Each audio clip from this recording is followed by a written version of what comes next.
I mean, you got dudes that live for that. I live to train. You got dudes that live to fuck shit up. Like my partner I was telling you about earlier, Isaac, rest in peace. He trained to break jaws. That's what he do. When we up there training, he thinking about punching somebody. That's all he thinking about all day. Like, man, I feel power. And man, you got dudes fucking throwed off like that. I'm talking about they will actually loan you something, knowing you can't pay them back. Knowing they ain't seen you go to the store now one time, man. In 20 years, the shoes raggedy, you ain't got no toothpaste, you smell like a bulldog. They will loan you shit, but know you can't pay them back. Just to beat that ass down. If you jumping up the safety tank, that's all you got. So did physical training weight training serve as like a light in your darkest times? It is. I got to have it.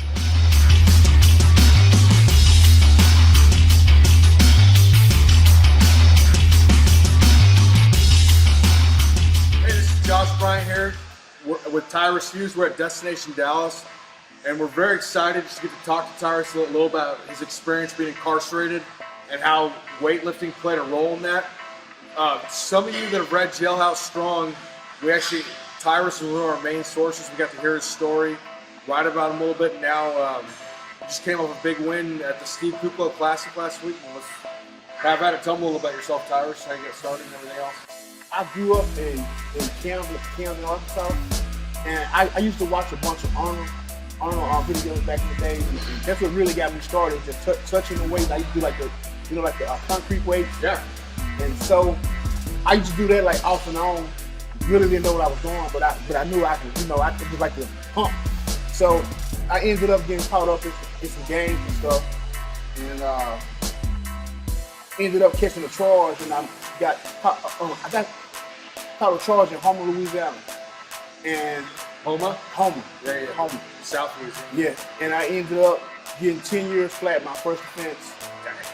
And I went through DOC, which is where they process you and, they strip you down and, bath you, shave all your hair off and make sure you don't have anything.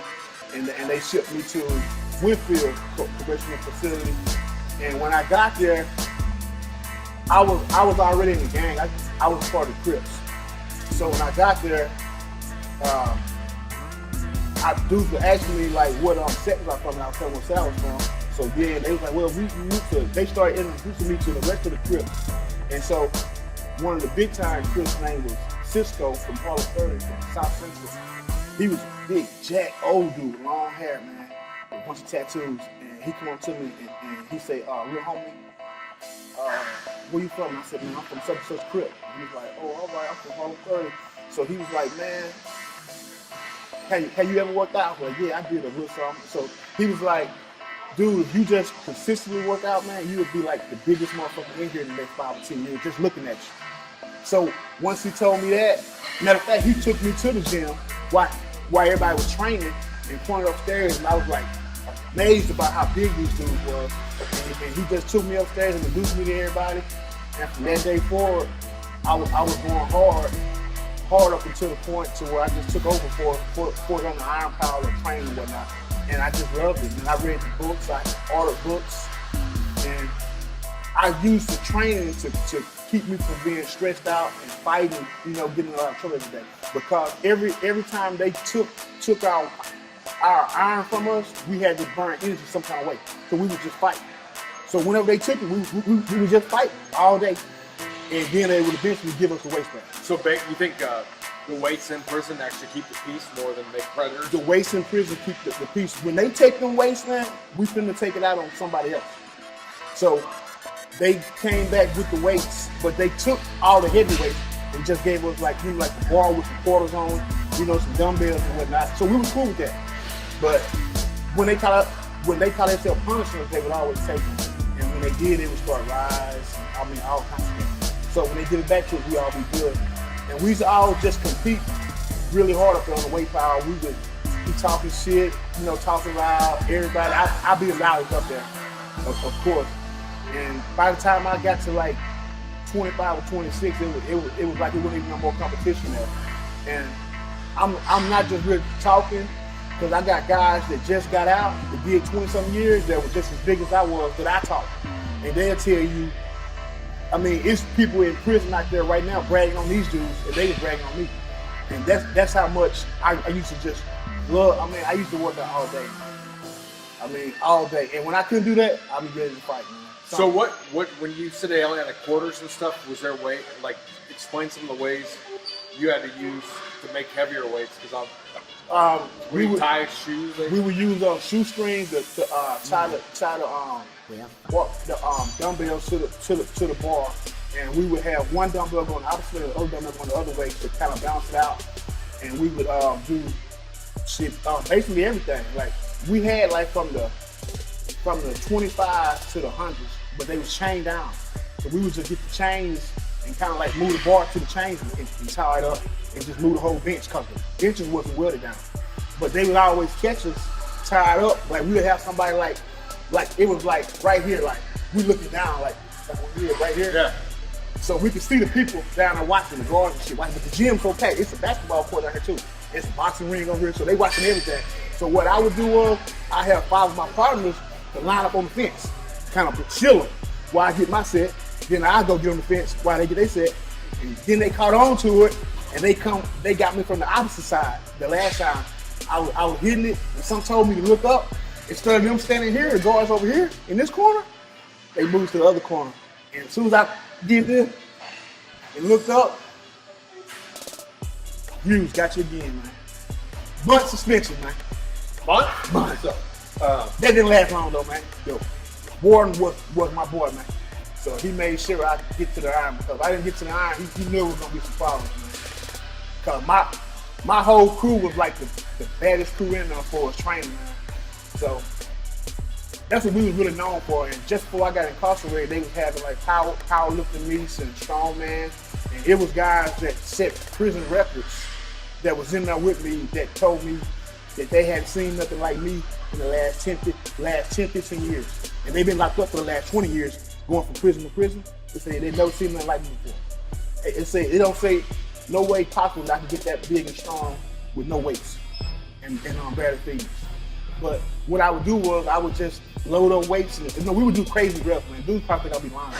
And we do like 100 straight reps with the bar, the quarter inside, 100 straight, passing it back and forth, just passing it till the shit about to split, man. We'd be hollering and talking shit, it'd be so loud, the guards watching, everybody watching. Would nobody quit. And we just train like that everybody for it, every day. So it just got to the point to where I woke up one day, I was like, shit, I'm pretty big, man. And from that day forward, man, it was like. So learning this, you think there's a lot of people that aren't pushing themselves hard enough when you say you adapt to this kind of? No, yeah, it's a lot of people not pushing themselves hard enough. No, man, because you can go to some limits to where you don't even feel the pain no more.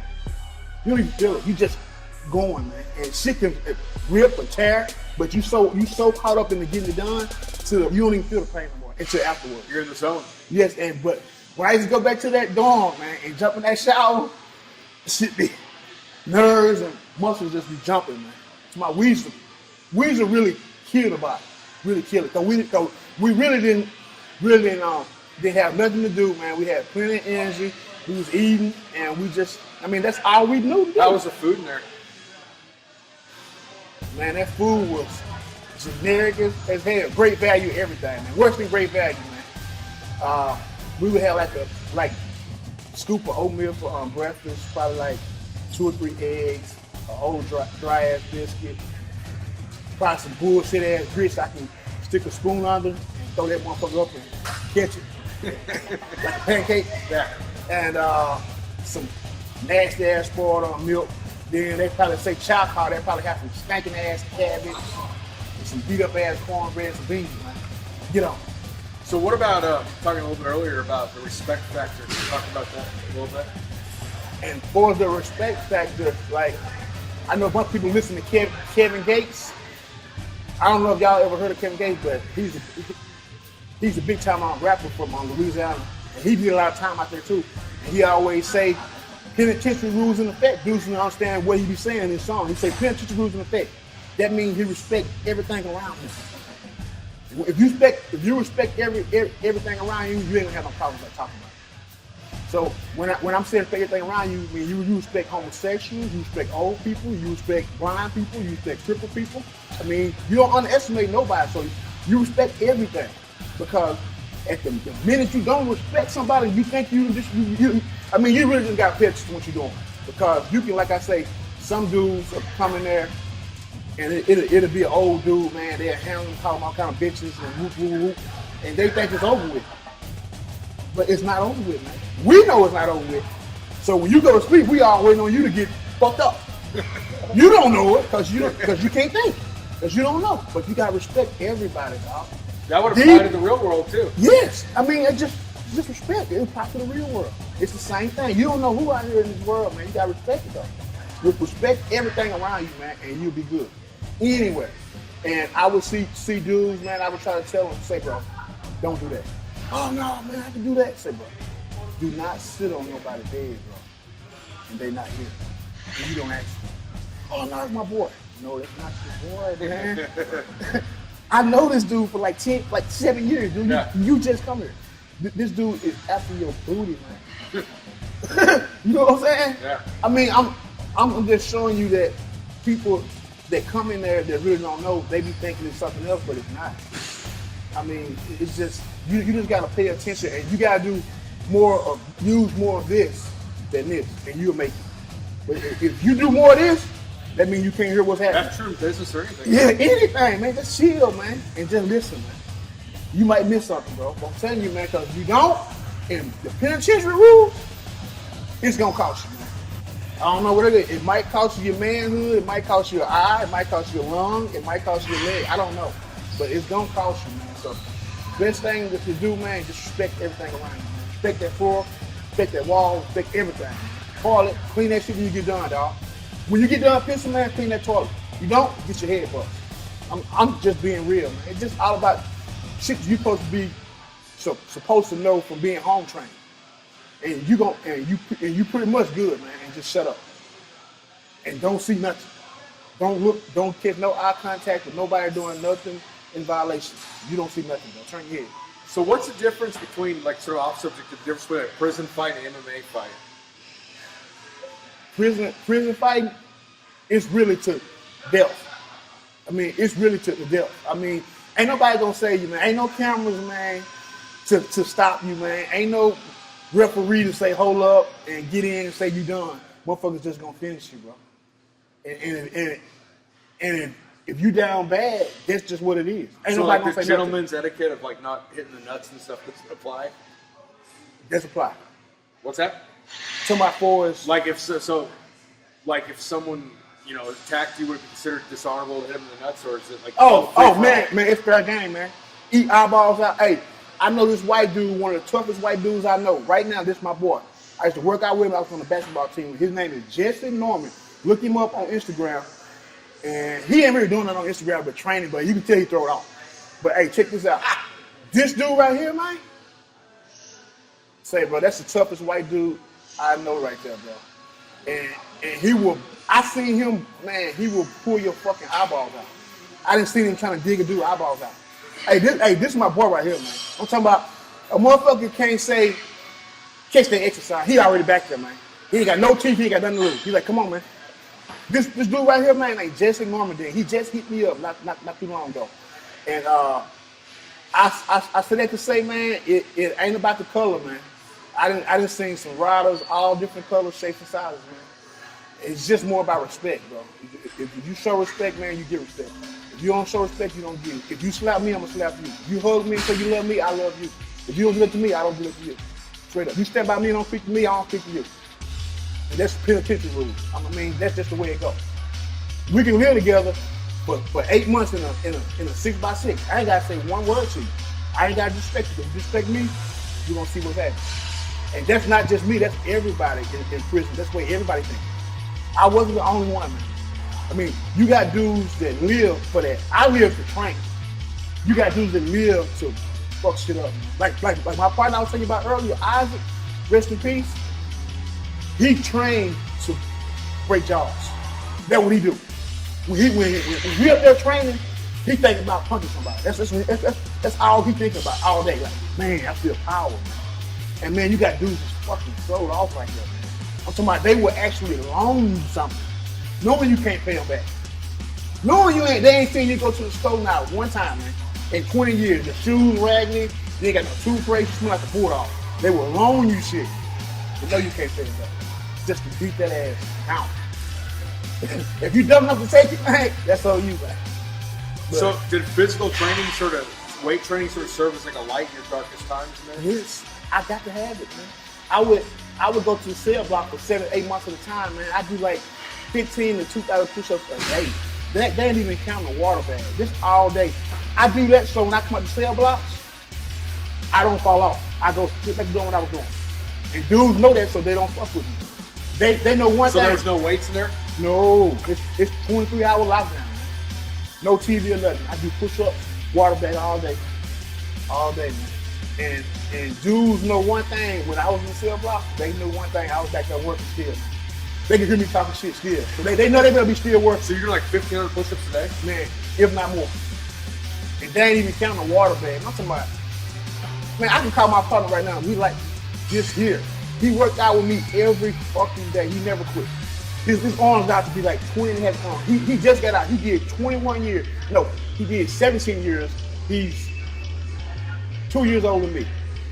That's my boy. He'll tell you, man. And he was smashing them. When I left, I went in the gym and told him to kill that noise. I said, hey, man, you trash cans, I'm leaving. I'm passing the torch to my boy, Big Wayne, right here. Y'all have any problems, holler at him. So you basically just kind of, it's like a rites of passage. I passed the torch to him because he was next to me. Sort of a ceremony, if you will. Yes, because informal ceremony. Because couldn't nobody mess with it. And we can hit him up right now. He just got out, and he'll tell you everything I'm saying exactly. I ain't got to say nothing. Matter of fact, he hit me up. He said, man, I was just talking about you and seeing you flash up on Instagram. I said, man, God working in mysterious ways, man. So my me and him, it's like this. This dude right here was a fucking dog, man. But now, my boy done fell off, man. He little, man. So he living through me now. He's out though? Oh yeah, he out, but he little as shit. But I took him when he was like 140 pounds. I had ran out all my workout partners, bro. I built up for like 3 hours training by myself, the same muscle. And one day I seen him over there. I said, man, quit working out with those trash cans, man. Get in with me, man. I got you. Cause I had ran out with everybody. I was by myself. So he said, man, I can't keep up with you, man. You too. I said, man, by the time you get right, you'll be good with it. Wait, so define a trash can. A trash can, man, somebody that needs to jump in it and be thrown in the big dumpster. Gotcha. A trash can is somebody that ain't worth a shit, man, that eat grass, man. A shit eater. It's what we really call them. We call them shit eaters. A trash can. But that's basically the same thing. And that's basically it, man. I mean, I had a couple more dudes, like it was a crew of 5, and everybody else, either 2 of them dead, and the rest of them back locked up except me.